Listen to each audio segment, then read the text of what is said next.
sangat nyata. Jadi sikap hakim yang tidak mempertimbangkan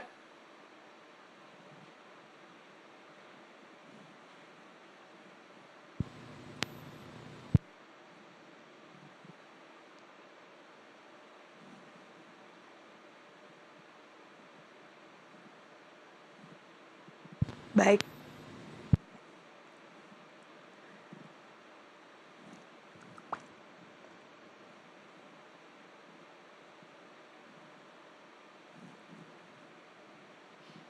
Halo?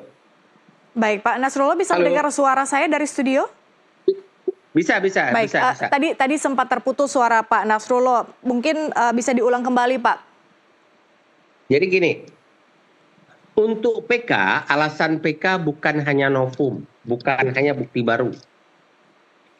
Berdasarkan pasal 263 KUHP, PK itu bisa karena novum atau bukti baru atau keadaan baru. Bisa juga karena adanya kekhilafan atau kekeliruan hakim yang sangat nyata. Bisa juga karena ada pertentangan antara satu putusan dengan putusan yang lain. Oke.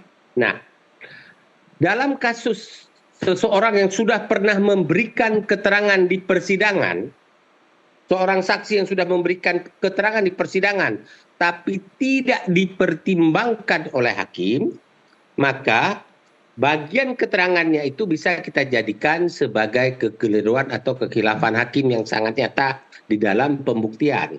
Artinya bisa jadi novum dong kalau gitu, Pak? Bukan novum. Oh, bukan. Jadi Oke. maksudnya begini, bukan novum karena kalau novum kan baru ada, ini sudah bunyi dulu. Baik. Sudah bunyi dulu, teman tidak dipertimbangkan oleh hakim. Jadi kita jadikan alasan PK-nya bukan karena bukti baru, tapi kekhilafan atau kekeliruan hakim yang sangat.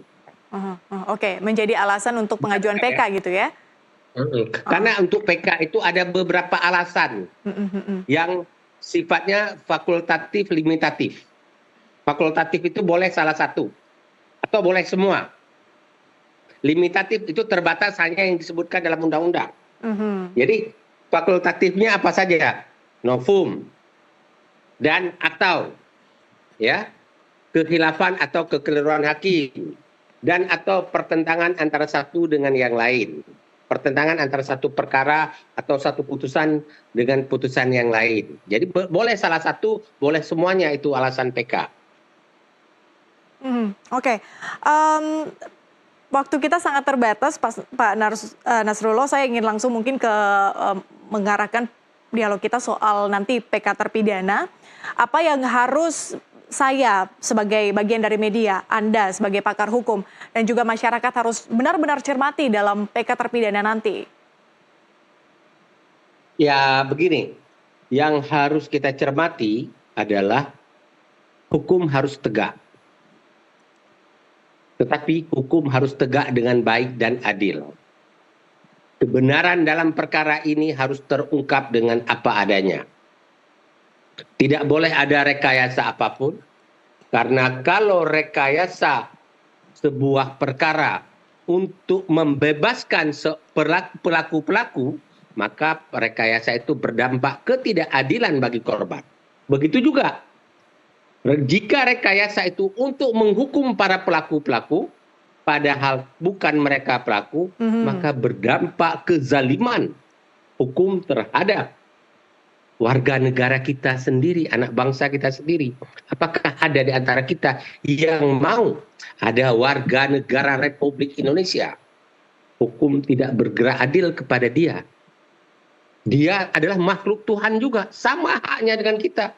Kita bisa ongkang-ongkang, bisa menambah kursi jabatan di DPR, bisa menjadi wakil presiden, bisa menjadi calon wakil gubernur, bisa kita begal putusan-putusan peradilan, tapi ada orang lain yang nasibnya harus mendekam dalam penjara. Apakah hukum yang seperti itu kita inginkan?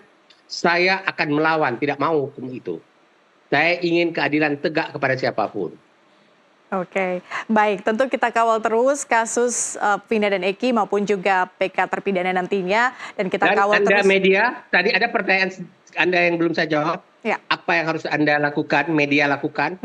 Kawal terus. Karena sekarang kalau Anda berharap pengawalan itu dilakukan oleh lembaga-lembaga negara resmi, jangan terlalu banyak berharap. Mereka Baik. sedang mengawal kursi. Bahkan partai politik pun bisa dibegal saat ini. Apalagi keadilan. Oleh karena itu kawal. Kawal. Media adalah lembaga pengawal non formal yang sangat efektif.